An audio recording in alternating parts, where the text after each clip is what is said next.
10 years after being toppled by U.S. forces, the Taliban have shown a ruthless resilience to the West's military might. The hardline Islamists who sheltered al-Qaeda leader Osama bin Laden still remain a threat in a country torn by ethnic rivalries and conflicting ideologies.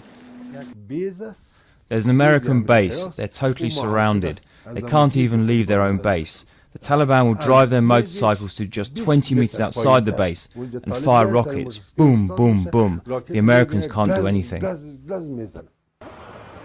Residents in the capital Kabul fear that when the last of the 130,000 NATO-led troops leave the country in 2014, the Taliban could again take power. Widespread distrust of the Afghan government has helped the Taliban gain ground and popular support in parts of the country. The Taliban would have to accept the Afghan constitution and depart from their former ways. They must pay attention to our current system and abandon their miserable tactics. They now regularly use formerly shunned technology, such as the internet, to engage in banter over the microblogging site Twitter with spokesmen for NATO forces. And they use video to put their message across, with masked anchors introducing footage of fighters training and other propaganda shots on their website. Their fundamental beliefs remain rooted in a strictly conservative interpretation of Islam, but the movement is projecting itself as a more moderate force.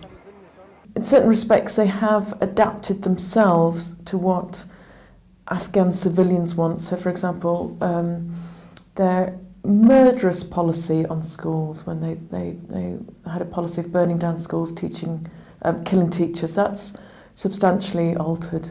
They now tend to try and co-opt schools, co-opt NGOs, co-opt government departments. There are moves to try and find a political solution to the conflict.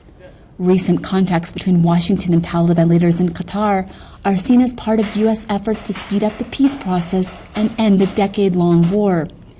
But on the ground, there are fears that the Afghan forces are not yet ready to take control, and that instability after NATO troops withdraw could leave the country vulnerable to a new civil war.